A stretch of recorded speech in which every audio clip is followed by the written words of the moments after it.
तो आपण माने भल भाव देखि पारथिबे साइट रे जो लिस्ट टी रहिछि सुभद्रार लिस्ट नुवा लिस्ट टी आछि आपण माने भाबुथिबे ए लिस्ट टी कोन संपूर्ण अपडेट अछि ए लिस्ट माध्यम रे आपण मानको जणैबी आपण माने को माने एथरे पाए पई जाउछन्ती सुभद्रा टंका। तो प्रथम रु शेष पर्यंत देखिबार अछि वीडियो को। जदि ए वीडियो को प्रथम थर आपण माने वाच करछन्ती लाइक टे करना गोटे लाइक करे सहित चैनल को सब्सक्राइब कर देबे। जदि घंटी चिन्ह को ऑन न रखथिबे तले ऑन कर देबे। तो कोन से अपडेट रहिछि हमें आज ए वीडियो माध्यम रे डिटेल्स रे हमें जानि नबा। चलतु आगो कौन सब रही अपडेट स्टेप बाय स्टेप आपण लाइव माध्यम आपको देखौछि। जो लिस्ट आपण माने भल भाव देखि परथिबे ए लिस्ट रे यदि आपण को ना सब रही ए लिस्ट रे तले आपण माने जे 8 तारिख आसु गुरुवार 8 तो से दिन आपण मानकू मिलिबो सुभद्रार 5000 टका। तो केमिति मिलिबो ए प्रोसेस आपण कले जदि करिवे तले आपण मानकू मिलिबो। जदि आपण माने करिवे नाही तले आपण मानकू मिलिबो नाही गाइस। तो संपूर्ण अपडेट रही ए वीडियो माध्यम आपण माने जानि परिबे। तो चलंतु डेरी करबेनी सुभद्रा पोर्टल को जिबा। जेउ सुभद्रा आवेदनकारी मानकर बैंक अकाउंट सीधा सड़क देय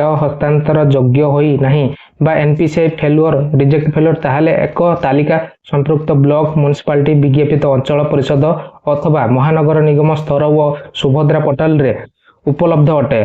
वर्तमान सुधा लाभ पाई नथिबा आवेदनकारी मानकू परामर्श दिया कि सेमाने एही तालिका को जांच करंतु। जदि एही तालिका रे तांको बैंक नाम अकाउंट जदि डीबीटी जदि लिंक नथिबो ताहले सीधा सड़क देय मुक्त हस्तांतर योग्य बा डीबीटी एनेबल करिया पई लेखा आछी। आपण माने सीधा सड़क भल भाव देखि पातबे। जदि डीबीटी एनेबल न होइतिबो सेते पर्यंत आपण माने सुभद्रारो 1 टंका मध्ये पाई परिबे नाही बा राशि पाई परिबे नाही। तो चलंतु तळको हम स्क्रॉल करबा तो देखिबा हमें।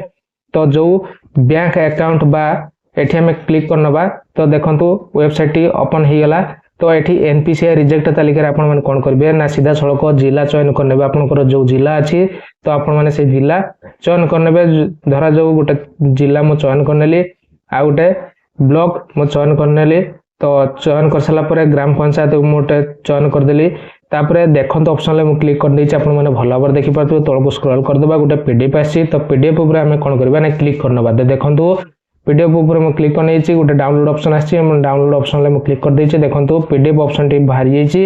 तो हमें कोन करिया वर्तमान देखंतु अपडेट आसी गला कि एति जण लोक बा हिताधिकारी सुभद्रा रे डीबीटी लिंक करना बा बैंक रे डीबीटी लिंक करना।